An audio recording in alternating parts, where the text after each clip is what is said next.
Assalamualaikum warahmatullahi wabarakatuh. Innal hamdalillah nahmaduhu wa nasta'inuhu wa nastaghfiruh wa na'udzu billahi ta'ala min shururi anfusina wa min sayyiati a'malina. Man yahdihillahu fala mudilla lahu wa man yudlil fala hadiya lahu. Wa asyhadu an la ilaha illallah wahdahu la syarika lahu wa asyhadu anna Muhammadan abduhu wa rasuluh. Ya ayyuhalladzina amanu taqullaha haqqa tuqatih wa la tamutunna illa wa antum muslimun. Ya ayyuhan nasu taqu rabbakumul ladzi khalaqakum min nafsin wahidah wa khalaqa minha zawjaha wa batha minhuma rijalan katsiran wa nisaa'a wattaqullaha alladzi tasaaluna bihi wal arham innallaha kana 'alaikum raqiba. Ya ayyuhalladzina amanu taqullaha wa qulu qawlan sadida yuslih lakum a'malakum wa yaghfir lakum dhunubakum wa man yuti'illaha wa rasulahu faqad faza fawzan 'azima. Amma ba'd. Fa inna asdaqal hadithi kitabullah wa khairal hadi hadi Muhammadin sallallahu alaihi wasallam. Syarrul umuri muhdatsatuha wa kullu muhdatsatin bid'ah wa kullu bid'atin dhalalah wa kullu dhalalatin finnar. Ma'asyiral muslimin, ikhwani fillah, rahimani wa rahimakumullah. Alhamdulillah, segala puji bagi Allah Azza wa Jalla yang melimpahkan kepada kita nikmat-nikmatnya yang tak terhingga, sehingga di malam hari ini kita bisa berkumpul di majlis yang mulia ini untuk kita melanjutkan kembali pembahasan kitab Taujihat Islamiyah lil Afrad wal Mujtama', yaitu bimbingan Islam bagi individu-individu muslim atau bagi masyarakat kaum muslimin secara umum, yang dikarang oleh Syekh Muhammad Jamil Zainu rahimahullahu ta'ala. Pada pertemuan sebelumnya kita sedang membahas tentang perkara-perkara iman, diantaranya adalah iman kepada Allah Subhanahu wa ta'ala. Dan iman kepada Allah itu diantara kandungannya adalah mengimani nama-nama dan sifat-sifat Allah. Kita Ahlus Sunnah punya konsep dalam nama-nama dan sifat-sifat Allah. Konsepnya adalah kita menetapkan semua nama yang ditetapkan oleh Allah dan Rasul-Nya, dan juga kita menetapkan semua sifat-sifat Allah yang Allah sendiri menetapkannya di dalam Al-Quran atau yang ditetapkan oleh Rasulullah SAW dalam hadis-hadisnya yang sahih. Ahlus Sunnah menetapkan, namun tanpa diserupakan dengan makhluk. Ya, sifat Allah itu tanpa diserupakan dengan sifat makhluk, tanpa ditakwil ke makna yang lain, ya, tanpa ditakwil, dipalingkan ke makna yang lain. Kalau Allah mengatakan Dia punya wajah, ya tetapkan itu wajah yang hakiki, jangan ditakwil ke makna-makna yang lain. Kalau Allah mengatakan Dia punya tangan, tetapkan Allah benar-benar punya tangan yang hakiki, jangan ditakwil ke makna yang lain. Oh, tangan itu artinya kekuatan Allah, tangan itu artinya kekuasaan Allah. Tidak, itu bukan konsepnya Ahlus Sunnah. Kemudian tanpa ditanyakan bagaimana sifat Allah tersebut. Kalau Allah mengatakan Dia punya tangan, Dia punya wajah, sudah imani saja.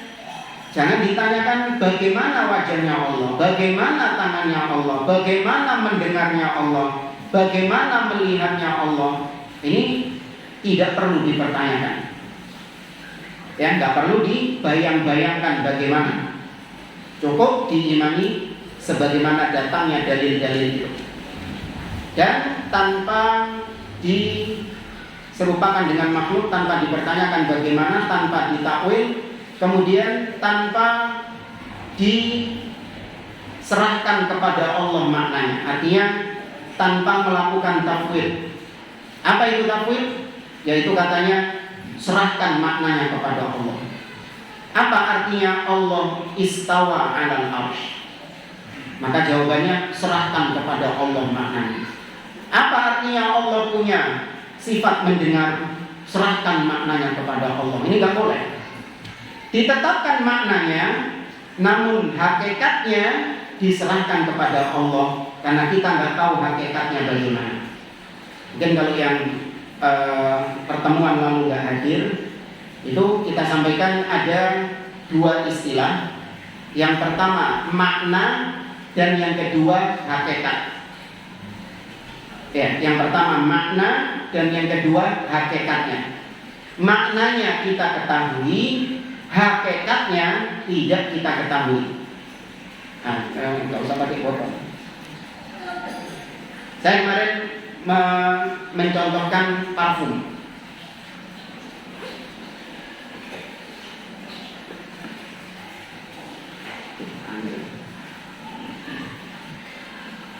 Parfum.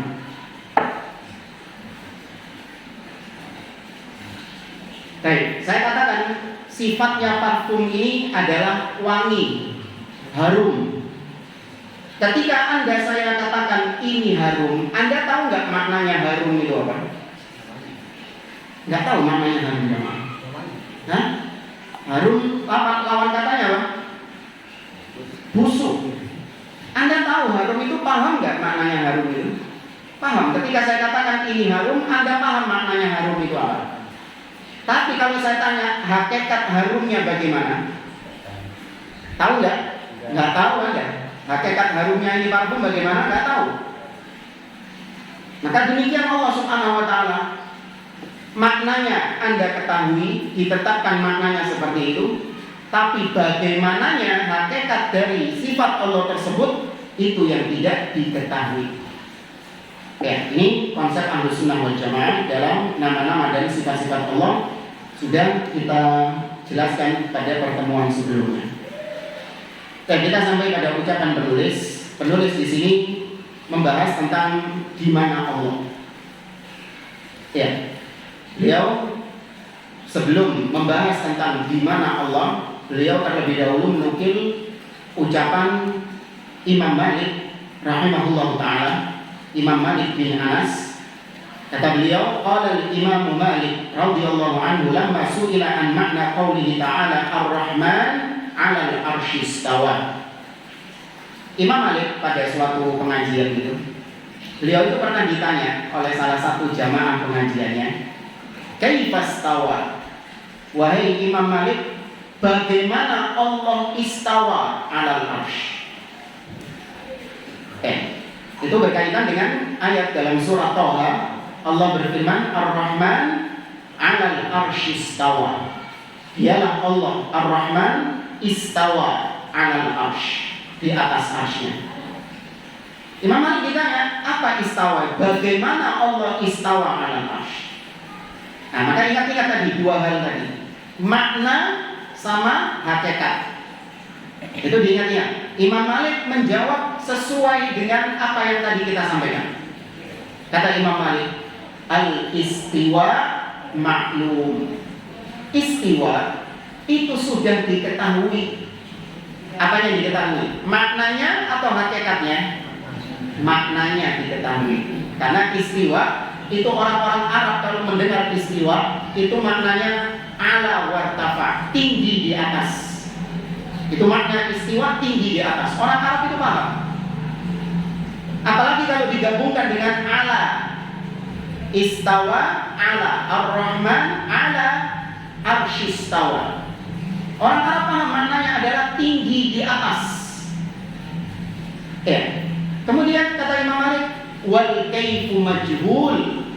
Istiwa itu maknanya diketahui, tapi hakikatnya bagaimananya Allah istiwa, ini yang tidak diketahui. Karena kalau kita ingin tahu bagaimananya Allah, bagaimananya sifat Allah, itu sama seperti kalau kita ingin tahu bagaimananya parfum ini.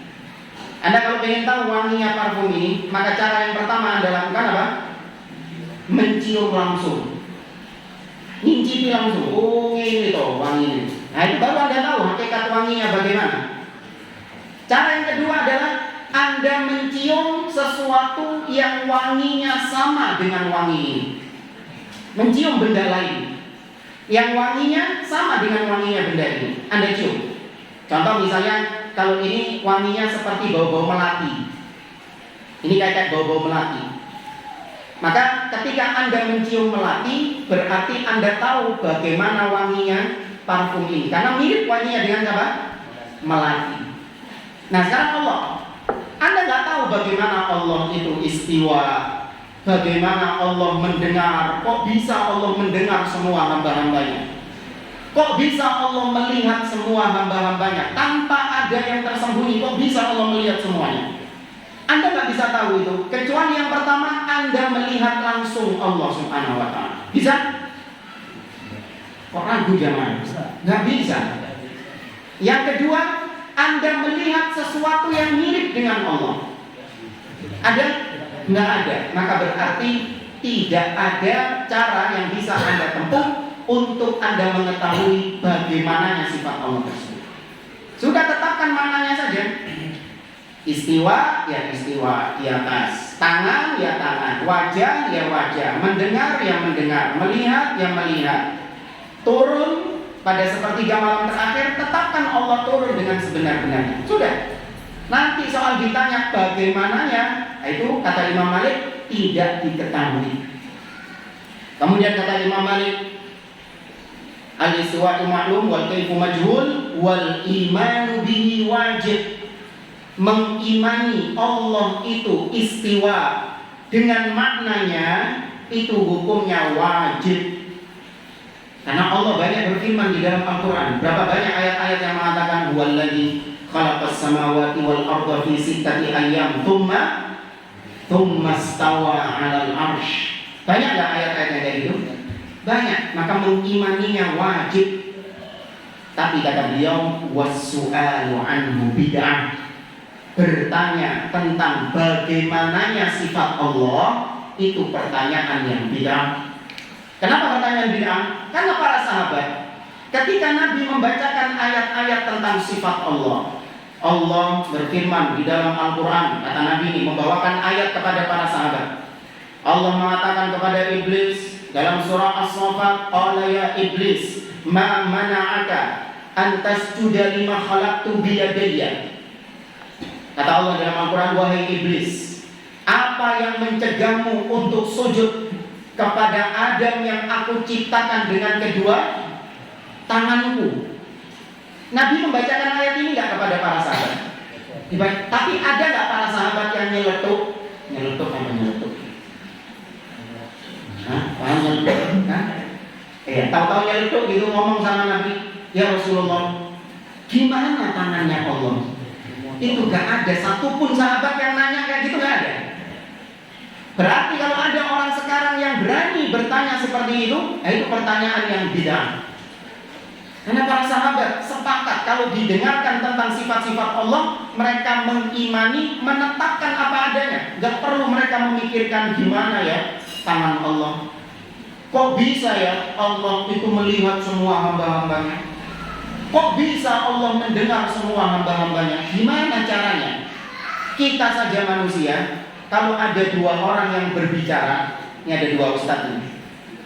Nah ini malam ini ada dua ustadz ini, sama-sama ngasih pengajian. Kalian bisa dengerin nggak?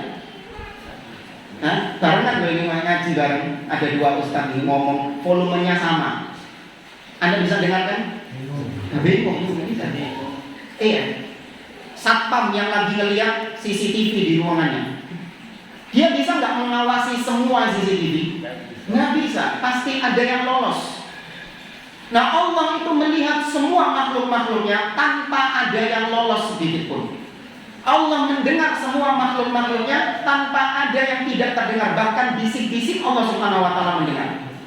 Gimana caranya? Ada yang bisa tahu? Ada caranya itu. Tapi Allah nggak ngasih tahu caranya bagaimana. Maka kita cukup apa?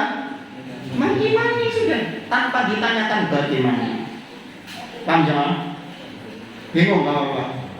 Enggak ya? Paham? Sebenarnya konsep Ahlus Sunnah dalam mengimani sifat-sifat Allah itu mudah. Tetapkan saja apa yang ditetapkan sama Allah. Sudah. Tidak ada akal yang bermain-main di sini. Tidak ada. Akal tunduk kepada dalil. Jangan terus dalil yang dipertentangkan dengan akal. Kok bisa? Wah, tak masuk akal. Masa Allah turun ke langit dunia? Ya, kalau Allah turun ke langit dunia, berarti Allah muter-muter keliling dunia. Ini namanya Anda mempertentangkan dalil dengan akal. Ya kan? Pernah kita bahas ya? Katanya Allah kalau turun ke langit dunia sepertiga malam terakhir. Dan ini terlontarkan dari seorang dai.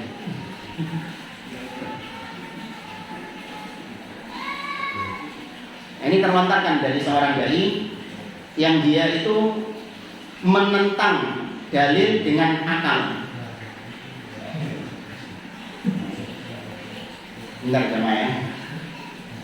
Kira kita enggak.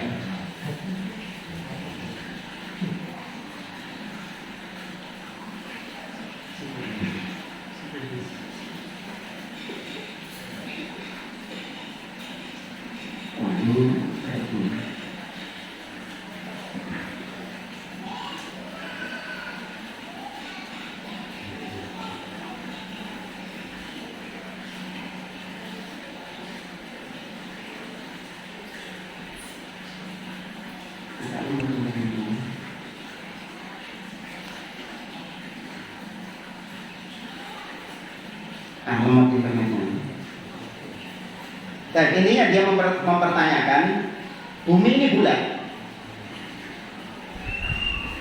Ketika Allah dikatakan turun ke langit dunia,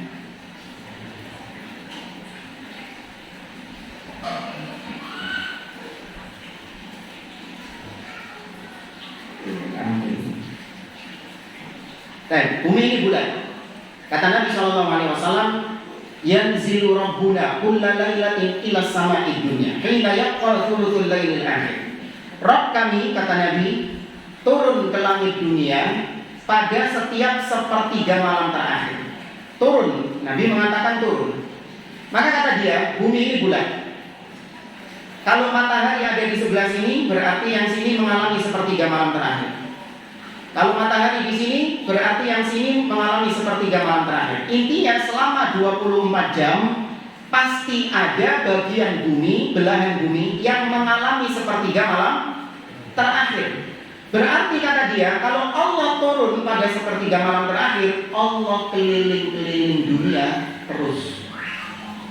Maka kita jawab, Mas, yang keliling-keliling itu sifatnya siapa? Sifatnya makhluk. Kita kalau misalnya mau mendapati sepertiga malam terakhir di Surabaya, ya kita harus ke Surabaya. Kalau kita pengen dapat sepertiga malam terakhir di Saudi, ya kita berangkat ke Saudi. Itu siapa? Manusia kita. Maka kenapa kau kok menyerupakan Allah dengan makhluk?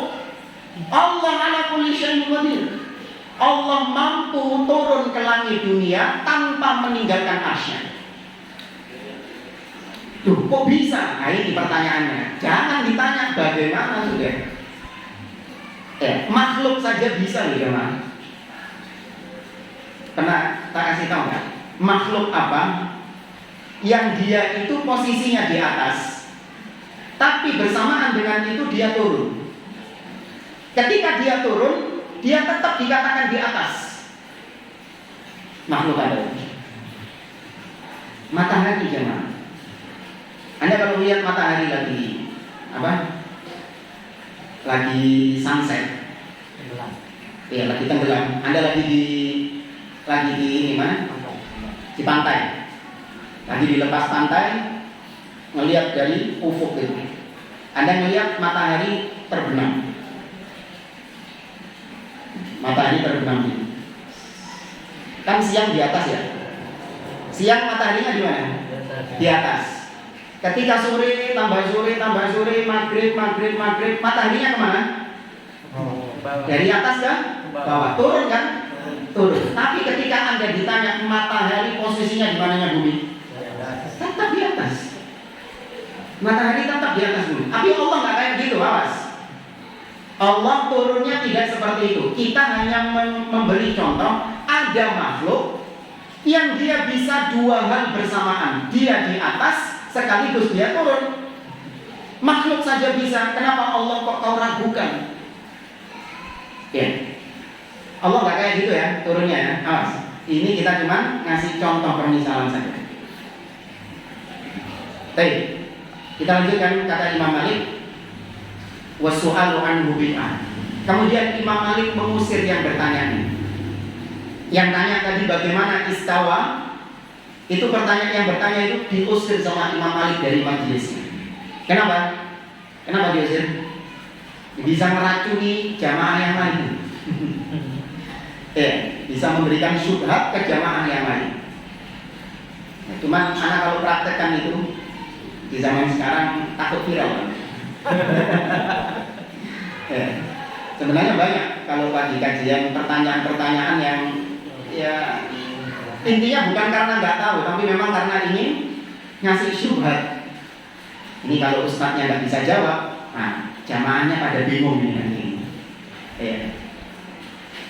Baik, kita lanjutkan. Kata beliau, "Fanzur ya akhi muslim ila qauli Malik rahimahullah, haitsu ja'ala al-iman bil istiwa wajiban ma'rifatahu ala kulli muslim wa huwa al-'ulu walakin kayfiyatuhu majhula la ya'lamuha illallah." Kata penulis, lihatlah wahai saudaraku yang muslim, perhatikan ucapan Imam Malik tadi yang tadi kita bacakan itu. Betapa ketika itu Imam Malik menjadikan beriman terhadap sifat Allah yaitu istiwa itu hukumnya wajib. Ya, mengimani Allah itu beristiwa itu hukumnya wajib. Wa huwal ulu, ya istiwa tinggi di atas. Akan tetapi bagaimananya istiwa itu yang tidak diketahui oleh manusia dan hanya diketahui oleh Allah Subhanahu wa ta'ala. Kemudian kata beliau, inna kulla munkirin li sifatin min sifatillahi thabitati fil Qur'ani wal hadith wa minha al-ulu al-mutlaq wa annahu 'ala as-sama' yakunu munkiran lil ayati wal ahadith ad-dalati 'ala itsbatiha. Kata beliau, semua orang yang mengingkari satu sifat dari sifat-sifat Allah Subhanahu wa ta'ala yang sudah ditetapkan di dalam Al-Qur'an dan Sunnah. Di antara sifat tersebut adalah ketinggian Allah. Allah itu tinggi di atas. Maka barang siapa yang mengingkarinya, maka berarti dia sama saja mengingkari ayat di dalam Al-Quran atau mengingkari hadis di dalam hadis-hadis Nabi SAW. Dan tidak perlu kita tanya apa hukumnya seorang Muslim mengingkari ayat. Semua Muslim sepakat mengingkari ayat hukumnya kafir. Maka jangan coba-coba untuk mengingkari sifat Allah, menolak sifat Allah dengan modal akal kita. Gak masuk akal. Ini konsekuensinya bisa menyebabkan seseorang kufur kepada Allah. Waliyadzubillah. Wa anna hadhihi sifati kamal wa rif'ah wa ulu la yajuzu nafyuha 'anillah. Dan semua sifat-sifat tadi, yaitu sifat tinggi, Allah tinggi di atas, itu adalah sifat yang tidak boleh ditiadakan dari Allah. Karena Allah menetapkan. Kalau Allah menolak, ya baru kita tolak. Contoh, Allah menolak punya sifat ngantuk. Allah menolak punya sifat tidur. Apa ayatnya? La ta'khudhuhu sinatun wala naum. Allah menolak, maka kita juga menolaknya. Allah menolak, dia punya sifat beranak dan diperanakkan. Apa ayatnya? Lam yalid wa lam yulad. Allah menolaknya, maka kita pun menolak. Tapi kalau Allah menetapkan, kewajiban kita adalah menetapkan. Kenapa? Karena yang paling tahu tentang Allah itu siapa sih? Ya Allah sendiri. Yang paling tahu tentang dirinya Allah, sifat-sifatnya ya dia sendiri. Allah mengatakan, "Qul a'antum a'lamu amillah?" Apakah kalian yang lebih tahu ataukah Allah Subhanahu wa ta'ala? Maka tentu jawabannya Allah Azza wa Jalla. Wa inna muhawalata ba'dil mutaakhirin ta'wil al-ayat was sifat muta'athirina bil falsafati allati afsadat aqaida katsirin minal muslimin mimma ja'alahum yu'attiluna hadhihi as-sifatil kamaliyyati lillah wa yukhalifuna tariqata salaf wa hiya aslam wa aqlam wa ahkam wa ma ahsanu man qala. Kata beliau, sesungguhnya sebagian orang-orang di zaman sekarang berusaha untuk mentakwil ayat-ayat sifat. Yang namanya mentakwil itu memalingkan maknanya. Dohirnya A dipalingkan ke B maknanya. Ini kata beliau karena terpengaruh. Orang-orang yang mencoba untuk mentakwil ayat-ayat sifat itu terpengaruh dengan ilmu filsafat. Ya, ilmu filsafat. Karena memang masuk ke dalam Islam ilmu filsafat dari orang-orang kafir yang kata beliau banyak merusak akidah kaum muslimin, ilmu filsafat. Namun saya disayangkan ilmu filsafat itu diajarkan kepada mahasiswa-mahasiswa di universitas-universitas yang katanya Islam, namun dijejali dengan ilmu filsafat yang menyimpang, yaitu menimbang akidah dengan akal. Itu diantara cirinya filsafat, taqdimul aqli ala naql, lebih mendahulukan akal daripada dalil. Karena menurut mereka akal lebih utama daripada dalil, karena akal inilah yang menunjukkan kepada dalil. Tanpa akal kita nggak kenal dalil. Itu syubhatnya dia.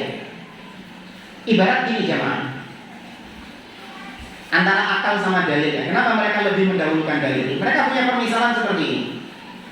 Anda lagi sakit, kemudian Anda ingin cari dokter yang bagus, maka Anda tanya kepada tukang becak yang ada di depan, Cak, dokter sing apik ndi dalam? Dokter yang bagus di mana ya? Kata dokternya, saya melo aku ini, ikut saya ini. Ditunjukkan sama dokternya, sama becaknya ke dokter. Sampai di depan, kata dokternya, sampai masuk, tak tunggu di sini. Nanti pulang sama saya lagi. Masuk nih pasiennya, Anda masuk ke dokter itu. Kemudian setelah itu Anda konsultasi sama dokter, saya sakit ini, dikasih resep sama dokternya. Kasih resep, selesai, Anda balik ke becaknya. Sampai ketemu becak itu, becaknya tanya kepada Anda, tadi dokternya ngasih resep apa? Ini, ngasih resep ini. Dibaca sama becaknya tadi, Pak becaknya tadi. Dilihat paracetamol, panadol, apa itu. Kata becaknya, salah ini. Salah ini, untuk ditebus ini. Keliru itu dokternya. Baik, pertanyaannya, Anda lebih percaya dokternya atau becaknya? Dokter ya? Anda lebih percaya dokter. Anda bilang sama becaknya, Cak, ini dokter ini sekolah. Jadi dokter ini sekolah, sampean nggak sekolah. Ya saya lebih percaya dokter daripada Anda tukang becak. Maka Pak becaknya balik bilang, Mas, sampean tahu dokter ini dari siapa? Siapa yang menunjukkan sampean ke dokter ini? Siapa yang menunjukkan? Tukang becak. Nah kok sekarang sampean nentang saya? Paham ya? Nah itu sebabnya dia. Nah, dan akal menunjukkan kita pada dalil. Akal ini mengarahkan kita kepada dalil Al-Quran dan Sunnah. Ketika dalil Al-Quran dan Sunnah ini bertentangan dengan akal kita, maka menurut mereka kembalinya harus ke akal. Karena akal yang menunjukkan kepada dalil tersebut. Nah ini keliru. Yang pertama kata para ulama, kalau memang akal dijadikan sebagai acuan, maka akal siapa? Nah, akal siapa yang jadi standar? Karena akal manusia beda-beda antara satu dengan yang lain. Bagi Anda benar, bagi saya belum tentu benar. Bagi Anda masuk akal, bagi saya belum tentu masuk akal. Ya, kan gitu kan kadang-kadang. Bagi kita nggak masuk akal, bagi orang lain masuk akal. Anda bisa bayangkan teknologi-teknologi yang ada sekarang. Bagi sebagian orang itu sangat masuk akal sekali. Bagi kita nggak masuk akal sama sekali. Contoh misalnya teknologi video call. Ya, kita bisa berbicara dengan orang, bahkan wajah kita bisa ditampilkan dengan orang yang kita ajak bicara. Padahal orang yang kita ajak bicara ini terpaut jarak ratusan kilo, ribuan kilo bahkan.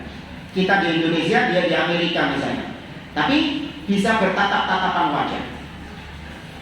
Ya.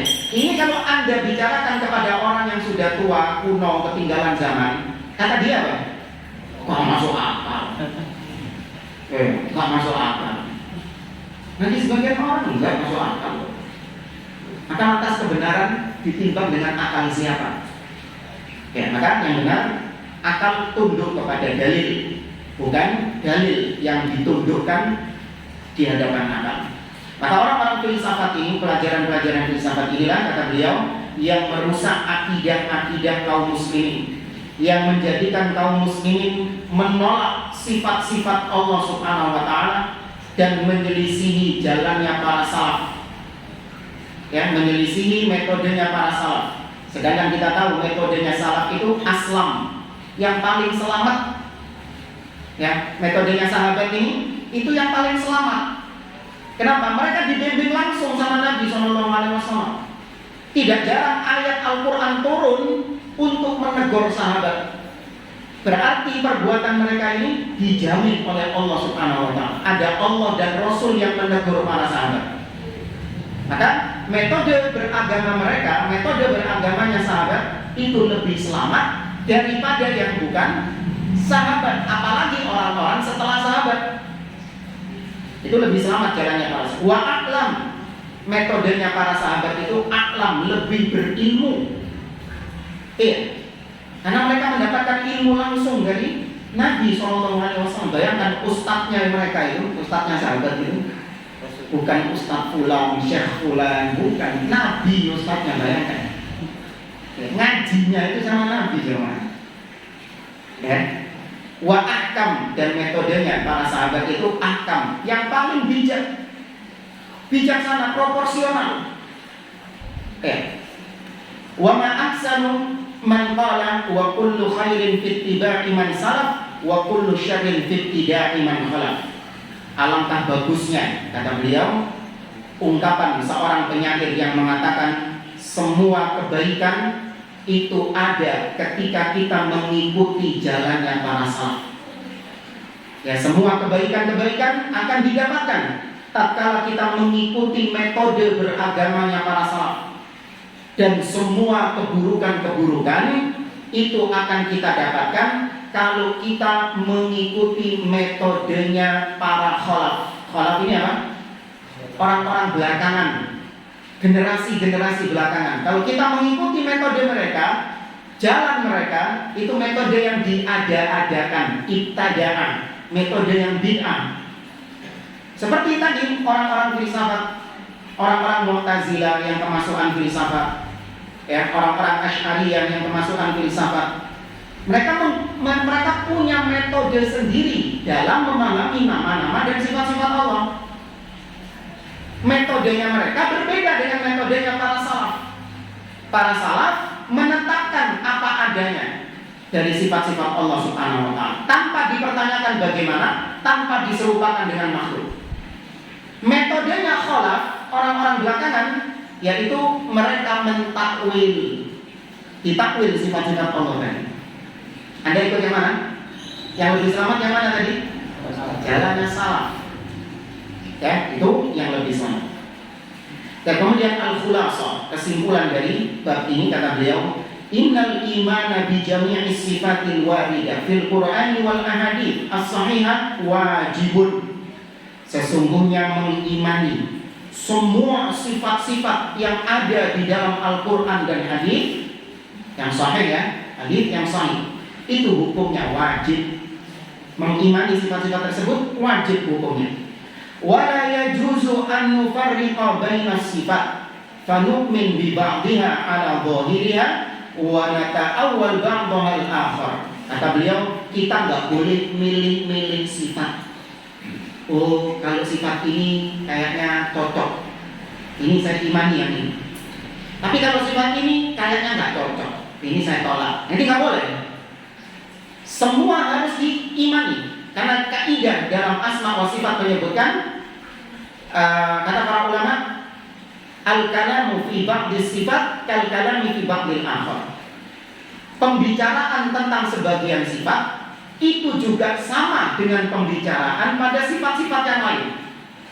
Contoh nih, orang-orang sebagian ketika ditanya, kau menetapkan nggak Allah mendengar? Iya, saya menetapkan Allah mendengar. Allah itu punya sifat mendengar. Kau menetapkan nggak Allah itu punya sifat hidup, al-haya? Ya, al-haya di antara nama Allah al-hayyu. Allah itu hidup. Iya, saya tetapkan Allah itu hidup. Kau tetapkan nggak Allah itu istawa alal arsh? Allah tinggi di atas arsy? Oh enggak, saya nggak menetapkan. Loh kenapa? Karena Allah di atas arsy itu sama dengan makhluk. Ya, nanti akhirnya menyamakan Allah dengan makhluk. Karena makhluk itu juga berada di atas singgasana. Ya, seperti seorang berada di atas kursi ini. Maka saya nggak mengimani Allah di atas arsy. Ditakwil. Maksudnya istawa di situ apa? Istaula, menguasai arsy. Ditakwil sama dia. Kau mengimani nggak Allah punya tangan? Enggak. Karena kalau tangan ini kita menyamakan dengan makhluk. Terus apa maksudnya Allah mengatakan dia punya tangan? Oh, itu power, kekuasaan Allah Subhanahu wa Ta'ala. Allah nggak punya tangan. Kenapa? Karena nanti mirip sama makhluk. Oh iya, maka kita katakan, kau tadi bilang Allah punya sifat mendengar. Bukankah makhluk juga mendengar? Ya kan? Kau tadi mengatakan Allah punya sifat melihat, al-basar, dan di antara nama Allah al-basir. Tadi mendengar, di antara nama Allah as-sami'. Kau menetapkan Allah melihat, padahal makhluk juga melihat. Apa kata dia? Oh beda, melihatnya Allah beda dengan melihatnya makhluk. Nah gitu mestinya. Istiwa juga Anda bilang kayak gitu.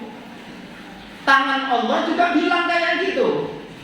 Wajah Allah juga bilang seperti itu. Tidak sama antara wajah Allah dengan wajah makhluk. Tidak sama antara tangan Allah dengan tangan makhluk. Tidak sama antara istiwanya Allah dengan istiwanya makhluk. Semua sifat kayak gitu.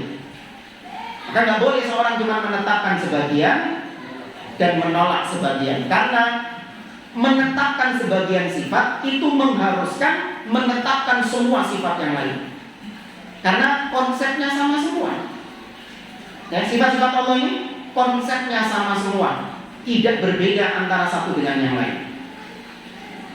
Falladzi yu'minu bi anna Allaha samii'un basir la mathila lahu fi sam'ihi wa basarihi alaihi ay yu'mina bi anna Allaha fis sama'.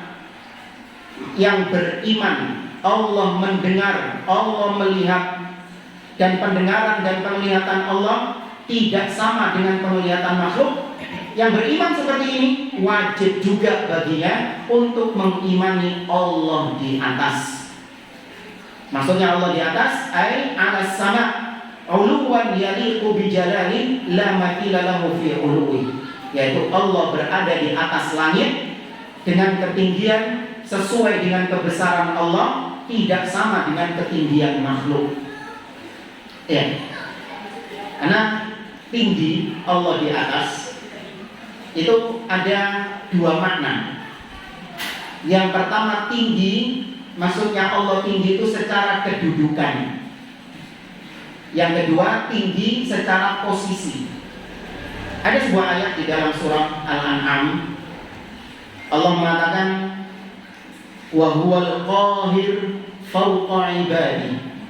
Dialah Allah Al-Qahir yang maha perkasa, fawqa ibadi, di atas hamba-hambanya.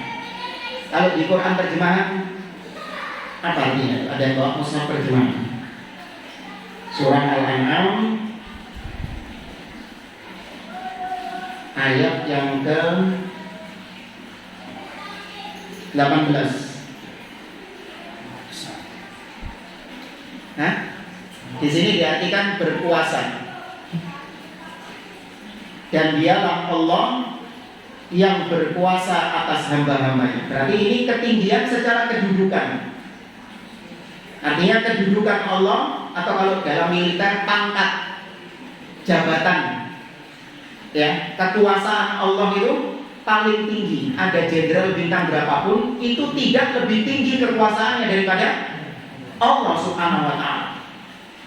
Ini benar ditetapkan dan disetujui baik oleh ahlu sunnah ataupun ahlu bid'ah. Sama-sama mengakui Allah itu kedudukannya, kualitasnya lebih tinggi daripada makhluk, semua sepakat. Ahli bid'ah yang sesat-sesatnya apapun tetap sepakat. Allah itu kualitasnya lebih tinggi daripada makhluk. Ya, memang ayat tadi itu kalau secara bahasa Arab bisa maknanya kayak gitu. Kalau secara bahasa Arab ya, kata-kata fauqa itu bisa secara hakiki, bisa secara maknawi. Contoh,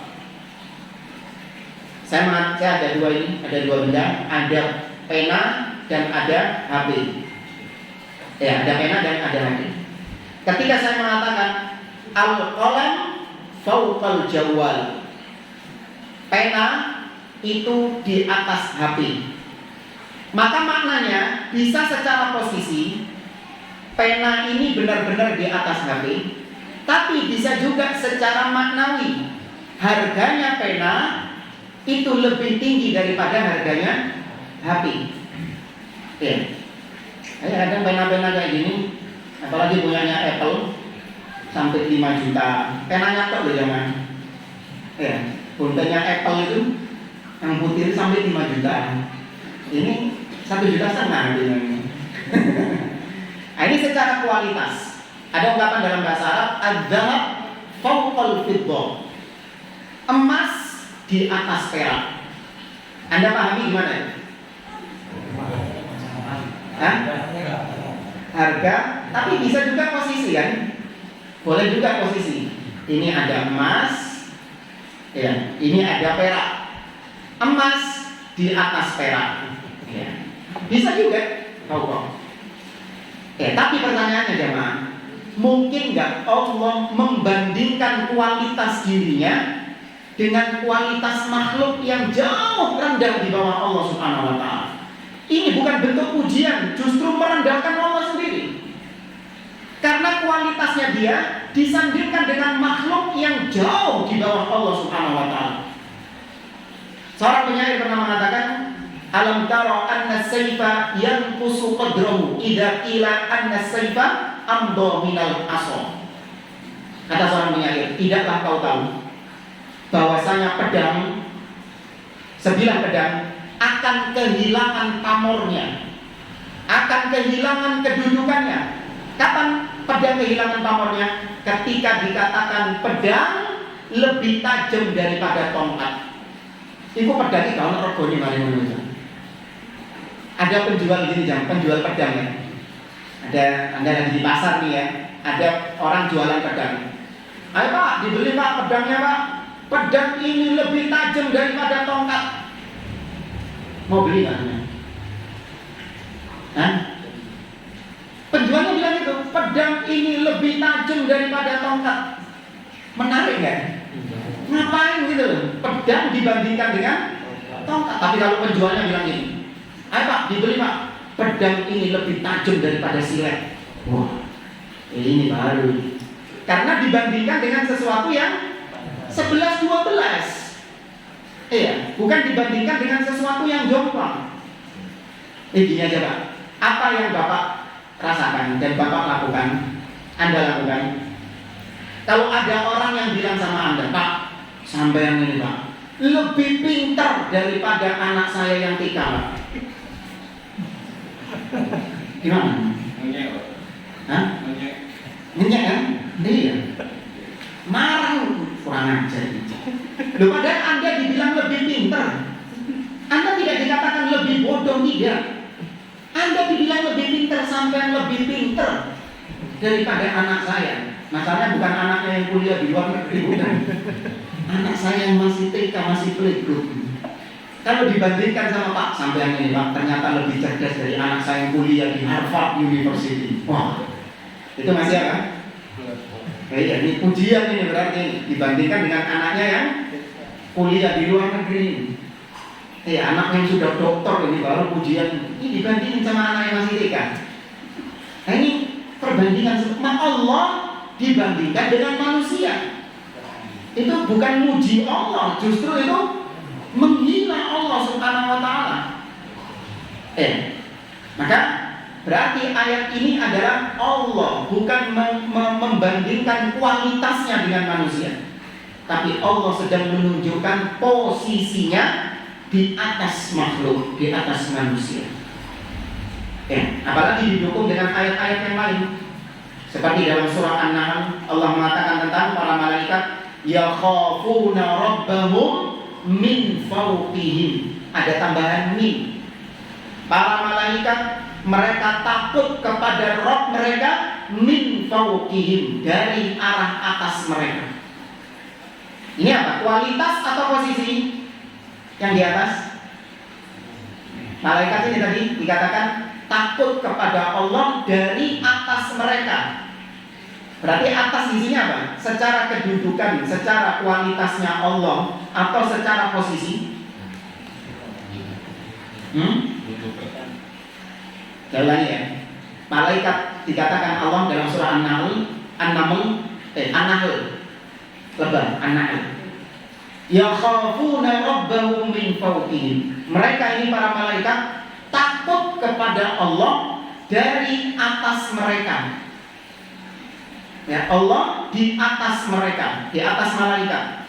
Saya tanya, di sini yang dimaksud kualitasnya Allah di atas malaikat atau posisinya Allah di atas malaikat?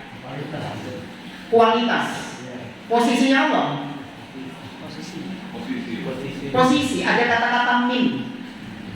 Ya, meskipun kualitas sudah nggak usah ditanyakan, sudah ngapain gitu loh. Kalau soal kualitas Allah di atas hamba-hambanya itu nggak perlu ditegaskan, sudah. Makhluk sudah tahu. Kalau Allah kualitasnya ya pasti di atas makhluk. Namanya Khaliq, pasti lebih kualitasnya lebih tinggi daripada makhluk ciptaan. Maka yang dibicarakan sama Allah adalah posisinya Allah Subhanahu wa ta'ala. Ya, kemudian kata beliau li'annaha kullaha sifatu kamalin lillah. Karena semua sifat-sifat Allah itu adalah sifat yang paling sempurna. Ya, paling sempurna artinya sifatnya Allah itu enggak ada cacatnya. Kalau kita ini makhluk ini, sifat kita itu pasti ada minusnya. Kita punya sifat melihat. Sesehat-sehatnya penglihatan manusia itu pasti nggak sempurna. Dia hanya bisa melihat dari jarak pandang tertentu. Bisa dia lihat jarak 10 kilo. Ada tulisan 10 kilo di depan itu ada tulisan. Bisa baca dia. Tulisannya kecil segini. Nah, bisa baca dia. Loh, matanya sehat loh badan ini. Diperiksa sama semua dokter mata dinyatakan sehat ini matanya orang ini. Tapi tetap ada kurangnya. Ketika malam hari nggak ada lampu sama sekali, seorang yang matanya sesehat-sehatnya bisa melihat? Nggak bisa. Mendengar sesehat-sehatnya pendengaran manusia tetap ada sisi minusnya, ada sisi kurangnya. Nah, berbeda dengan sifat Allah Subhanahu wa ta'ala. Tidak ada cacat, tidak ada aib, tidak ada kekurangan pada sifat Allah Subhanahu wa ta'ala. Athbataha Allahu li nafsihi fi kitabih wa kalami rasulih sallallahu alaihi wasallam tu'ayyiduha al-fitratus salimah wa yusaddiquha al-aqlus salim. Allah menetapkan sifat-sifatnya dalam kitabnya, dalam Al-Quran. Demikian juga Nabi sallallahu alaihi wasallam menetapkannya di dalam hadis-hadis, didukung dengan fitrah yang masih sehat. Apa fitrah itu? Fitrah itu bakat yang sudah Allah tetapkan ketika dia lahir. Allah ketika menciptakan manusia ada bakat yang Allah letakkan di situ. Settingan awal. Ya, bahasa saya settingan awal. Apa settingan awalnya itu? Yaitu mengenal Allah Subhanahu wa ta'ala. Bayi yang dilahirkan, dia sudah disetting sama Allah mengenal Allah sebagai penciptanya dan juga mengenal beberapa sifat-sifat Allah Subhanahu wa ta'ala. Iya, jemaah. Dan Anda bisa praktekkan anak-anak kecil yang belum belajar tentang seperti yang kita pelajari sekarang. Mereka belum belajar tentang sifat ini, belum tahu apa itu takwil, apa itu tasbih, apa itu takyif, apa itu tamthil. Mereka nggak tahu itu, nggak pernah belajar tentang seperti ini. Tanya kepada mereka, nak, Allah di mana? Dengan fitrahnya mereka mengatakan di atas. Nggak ada yang ngajar. Coba tanya. Kalau ada yang jawab selain itu, berarti sudah rusak ini fitrahnya. Soalnya kita sering ketika membahas ini, kalau di sini nggak ada anak kecil ya. Kalau ada anak kecil mesti tak tanya. Pernah suatu ketika anak kecil tak tanya, nak, namamu siapa? Fulan. Allah di mana? Allah ada tanpa arah. Kaget. Jadi benar ini. Nah, saya takut hanya malu kan saya kan. Tadi sudah pede, hanya malu. Ternyata saya tanya, kau seperti itu belajar dapat informasi dari mana? Artinya kau tahu Allah ada tanpa arah itu dari siapa? Dari bu guru di sekolah. Ini yang merusak ini. Yang merusak siapa? Gurunya di sekolah. Coba dia nggak dijejali seperti itu sama gurunya, dia tetap di atas fitrah. Allah di atas. Ya, Nabi mengatakan kullu mauludin yuladu 'alal fitrah. Bayi yang dilahirkan itu dilahirkan di atas settingan awalnya. Dia mengenal Allah. Contohkan, biarkan nanti dia mengenal Allah sendiri. Jangan dikasih syubhat, jangan dirusak. Pasti dia nyembah Allah, pasti dia mengenal Allah Subhanahu wa ta'ala. Yang jadikan dia rusak fitrahnya itu orang tuanya atau enggak lingkungannya. Nabi mengatakan fa'abawahu yuhawwidanihi aw yunassiranihi aw yumajjizani. Kedua orang tuanya yang kemudian menjadikan dia Yahudi, Nasrani atau Majusi. Ya. Dan didukung juga dengan akal. Sifat-sifat Allah didukung dengan akal. Akal yang masih waras. Ya, akal yang masih salim. Sekarang tadi Allah katanya muter-muter. Akal yang waras pasti menolak. Gak mungkin Allah Subhanahu wa ta'ala muter-muter. Tapi yang mungkin bagi akal yang waras adalah Allah. Karena Allah itu adalah zat yang berbeda dengan makhluk, maka jangan disamakan dengan makhluk. Dan karena Allah ala kulli syai'in qadir, maka Allah mampu untuk melakukan apapun yang dia kehendaki. Itu akal yang waras seperti itu. Dia akan tunduk kepada dalil. Qala Nu'aim ibn Hammad, Syekhul Bukhari, berkata Al-Imam Nu'aim bin Hammad, gurunya Imam Al-Bukhari, sing nulis Sahih Bukhari. Apa kata dia? Man syabbahallaha bi khalqihi kafar. Barang siapa yang menyerupakan Allah dengan makhluknya, maka dia kafir. Wa man jahada ma wasafallahu bihi nafsahu faqad kafar. Tapi ini sama. Barang siapa yang menolak, mengingkari sifat-sifat yang Allah telah sifatkan dirinya, maka sah kafir juga. Menolak sifat-sifat Allah kafir juga. Walaysa fima wasafallahu bihi nafsahu wala rasuluhu tashbih. Dan tidak disebut tashbih, menyerupakan Allah, ketika kita menetapkan sifat Allah sesuai dengan apa yang Allah dan Rasulnya tetapkan. Itu bukan termasuk menyerupakan jamaah. Jadi syubhatnya sebagian orang, kalau kita menetapkan Allah punya tangan, berarti kita menyerupakan. Kalau kita mengatakan Allah punya wajah, berarti kita menyerupakan Allah dengan makhluk. Kalau kita menetapkan Allah turun, makhluk, berarti kita menyerupakan dengan makhluk. Maka dibantah sama gurunya Imam Bukhari. Sekedar menetapkan saja itu tidak termasuk menyerupakan. Yang menyerupakan itu adalah ketika kita mengatakan yadullah kayadil makhluk, tangan Allah seperti tangan makhluk. Nah, ini baru menyerupakan. Ya, istiwa Allah kastiwa'il makhluk. Istiwanya Allah seperti istiwanya makhluk. Nah, ini baru menyerupakan. Tapi kalau cuma sekedar menetapkan saja sebagaimana yang Allah informasikan kepada kita, ya sudah, itu mengimani namanya, bukan menyerupakan dengan makhluk. Baik jemaah, ini bab tentang Allah di atas secara umum.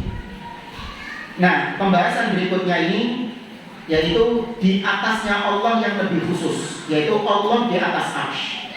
Karena ada dua hal yang perlu antum bedakan. Yang pertama sifat ulu, dan yang kedua sifat istiwa. Yang kita bahas tadi itu dan yang kemarin bulan lalu itu sifat ulu, Allah maha tinggi di atas. Sedangkan istiwa itu ketinggian Allah yang khusus, yaitu tinggi di atas arsy-Nya. Lebih khusus lagi nih yang istiwa ini. Makanya kalau ditanya Allah sebelum menciptakan arsy, Allah di mana? Tetap di atas. Kan sebagian orang kalau Allah di atas, di mana Allah sebelum dia menciptakan arsy? Maka kita jawab di atas, karena Allah punya sifat ulu. Ya, karena Allah punya sifat ulu. Istiwa di atas arsy itu baru ketika Allah setelah menciptakan langit dan bumi, baru Allah istiwa alal arsy. Allah berfirman dalam surah Yunus, "Huwallazi khalaqas samawati wal arda fi sittati ayyam, tsumma istawa 'alal 'arsy." Dialah Allah yang menciptakan langit dan bumi selama 6 masa, kemudian mari ngono Allah baru beristiwa di atas arsy. Maka istiwa termasuk sifat fi'liyah. Apa sifat fi'liyah itu? Sifat yang sesuai dengan kemauannya Allah. Kapan Allah mau, maka dia melakukannya. Berbeda dengan sifat dzatiyah. Kalau sifat dzatiyah itu senantiasa melekat pada diri Allah, tidak berkaitan dengan kemauan Allah. Ya, tidak berkaitan dengan kehendak Allah. Maka Allah tinggi di atas itu dzatiyah. Allah senantiasa tersifati dengan itu. Baik sebelum diciptakannya arsy, bahkan setelah diciptakannya arsy, Allah itu ulu. Tapi kalau istiwa, sebelum Allah menciptakan arsy, dia belum disifati dengan istiwa. Tapi ketika dia menciptakan arsy, baru dia tersifati dengan istiwa. Silakan. Baik, ada wallahu a'lam. Ini yang bisa kita sampaikan. Mungkin ada yang ingin ditanyakan sebelum kita akhiri, saya persilakan. Boleh pertanyaan di luar konteks ini, Pak? Yang konteks dulu saja. Oh, ya. Iya. Kalau nggak ada apa? Nggak ada. Ya. Masalah salat iftitah, Pak. Ini kan kebetulan mau masuk. Salat Iftitah. ya. Kebanyakan yang terjadi di masjid sekitar kita ini gandeng sama salat tarawih yang harus bisa. Di situ biasanya kami ada kita iftitah dulu gitu. Nah ini sedikit penjelasan kita supaya tidak bingung pada saat pengamalannya gitu. Wallahu a'lam. Anda belum pernah mempelajari tentang seluk-beluk hal tersebut. Mungkin bisa ditanyakan kepada yang lain.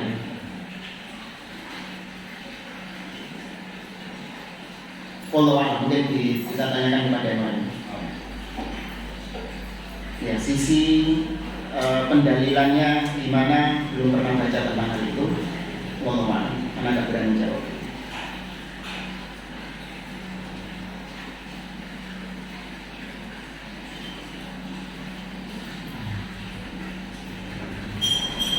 Atau mungkin sudah tahu pendalilannya di mana? Sepintas pengadilan, cuma kita lagi supaya lebih memahami gimana supaya lebih kencang. Yang kita tahu sih sementara kita kan saat Nabi bangun tidur sebelum memulai sholat malam dia sholat 2 ringan, 2 rakaat ringan. Nah itu sekarang diamalkan di sholat tarawih. Ini ngenang nggak? Boleh nggak? Tapi dalilnya mereka Nabi kan melakukan. Ya sebenarnya sholat tarawih, sholat malam yang dikerjakan ketika di bulan Ramadan. Istilah tarawih sendiri itu tidak ada di zaman Nabi SAW. Yang ada adalah al-qiyam. Sebagaimana Nabi mengatakan, "Man qama Ramadhana imanan wa ihtisaban, ghufira lahu ma taqaddama min dzambi." Itu dalilnya tarawih. Tidak ada kata-kata at-tarawih di dalam hadis-hadis itu, nggak ada. Itu muncul belakangan istilah tarawih karena diambil dari kata-kata roha. Ya, roha dia istirahat. Karena dalam sholat tarawih itu sholatnya 2 rakaat, kemudian salam. Nah itu istirahat dulu. Istirahat, kemudian sholat lagi. Setelah sholat istirahat lagi. Ya, sholat lagi, istirahat lagi. Karena banyaknya istirahat itu, maka digabungkan dalam bentuk jamak at-tarawih, yang banyak istirahatnya. Sholat yang banyak istirahatnya. Dan para ulama khilaf tentang jumlah rakaat sholat tarawih. Ya, memang khilaf di antara para ulama. Ada yang membatasi hanya 11 beserta witir. Ya, ada juga yang membolehkan lebih dari itu. Maka wallahu a'lam, saya lebih condong kepada pendapat yang mengatakan lebih dari itu boleh, tidak dibatasi ketika sholat tarawih atau melaksanakan sholat malam itu dibatasi itu boleh lebih dari itu. Seorang misalnya setelah sholat di masjid kemudian dia melanjutkan sholat di rumah, itu dibolehkan oleh beberapa para ulama dan ini pendapat yang lebih kuat. Wallahu a'lam. Jadi kalau itu dimaksudkan ke rangkaian sholat tarawih, itu dibenarkan. Namun kalau misalnya itu dijadikan sebagai amalan khusus, maka harus ada sisi pendalilan dari hal tersebut. Dan saya nggak tahu sisi pendalilannya di mana. Wallahu a'lam. Ya. Yang lain? Mana itu? Bagaimana sikap kita pada saat tas mendengar khutbah Jumat? Pada saat itu ustadznya sering menyampaikan subhat, apakah kita mendengarkan atau bagaimana? Iya. Ya termasuk di antara rukun dalam sholat Jumat adalah diam ketika khotib menyampaikan khutbahnya. Cuma yang jadi masalah ketika khutbahnya ini nggak ada isinya atau bahkan cenderung provokatif, berisi kesesatan-kesesatan atau berisi syubhat-syubhat. Maka tatkala itu kita tetap duduk di sana, ya kita mendengarkan khotib tersebut. Namun kalau kita tahu bahwa itu adalah syubhat, maka tidak boleh kita amalkan. Dan kalau kita memiliki ilmu, maka setelah khutbah boleh kita datang kepada khotibnya dan kita meluruskan kekeliruan-kekeliruan yang disampaikan dalam khutbahnya. Namun kalau kita tidak memiliki ilmu, ya sudah, kita tetap mendengarkannya, karena itu termasuk rukun di antara sholat Jumat. Kemudian kita melaksanakan sholat Jumat dan kemudian selesai pulang, ya sudah, kita tahu di masjid ini itu sering, atau kita sudah tahu bahwa fulan ini ketika berkhutbah suka menyampaikan perkara-perkara yang syubhat. Maka sebisa mungkin saya hindari dia. Kalau nemu lagi misalnya di mana itu ada fulan ini lagi yang khutbah, ya saya hindari. Ya itu sebagai bentuk. Cuman kalau sudah terjadi, Anda mungkin lagi safar, yang nggak tahu fulan ini siapa, yang khutbah, yang ceramah, yang naik mimbar ini siapa, nggak diketahui akidahnya bagaimana, ya sudah ikut sholat. Namun ketika kita tahu ada kekeliruan di sana, nggak boleh kita amalkan. Ya, wallahu a'lam. Ya Pak. Istilah atas kami boleh tidak mengartikan bersemayam. Ya. Nah ini lupa tadi kita sampaikan, jazakallahu khair. Bersemayam kalau saya lihat di Kamus Besar Bahasa Indonesia, ini di sini ada KBBI, istiwa, kok istiwa apa? Bersemayam. Ya, kalau saya pernah cek di sini,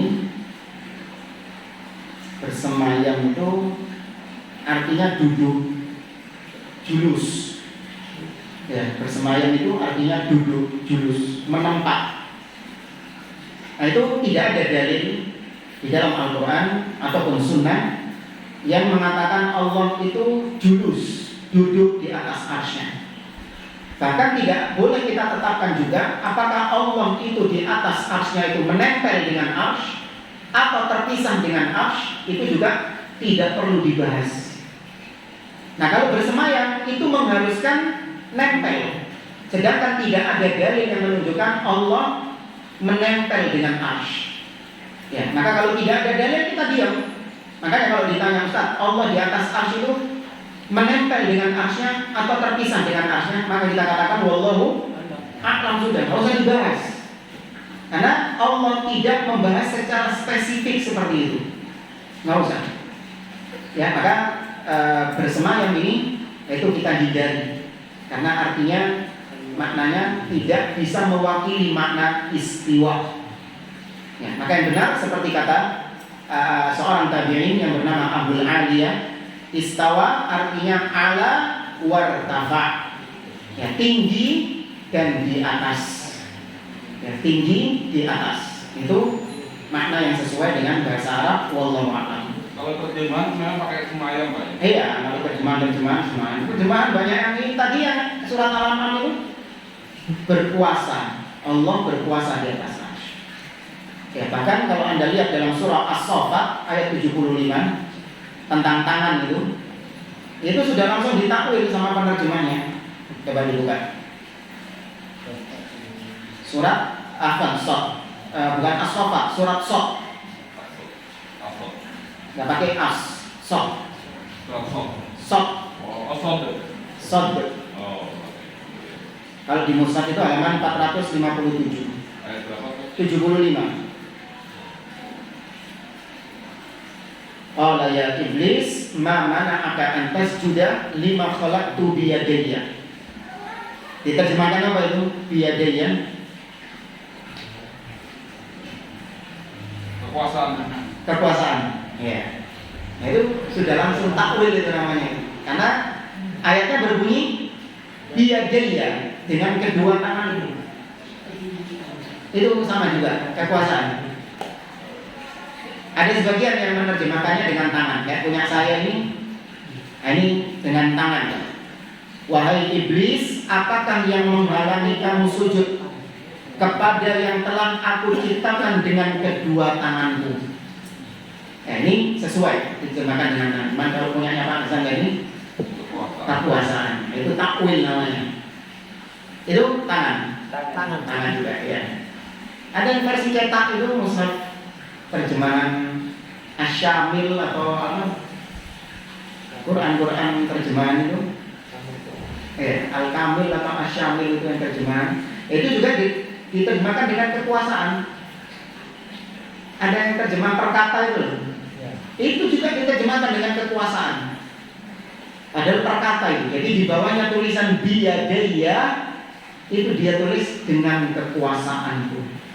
Bukan izin dulu. Orang yang paham bahasa Arab itu tahu biyadaya artinya kedua tanganku. Nah, wallahu a'lam. Cukup ya, Mas? Ya. Baik, ini yang bisa saya sampaikan. Insyaallah kita mau habis itu. Ya. Ramadan libur. Ramadan berdua. Hah? Wah, lagi. Libur insyaallah. Kalau Syawal kita merayakan Dalam Syawal kan tanggal 1 tanggal 9. Seninnya kan kedua kan Senin. Apa tanggal 9? Tanggal 9 atau tanggal berapa? Tanggal 9. Mei ya? Ya. Tanggal 9. Tanggal 9. Ya. Iya. Sudah. Nah, ini.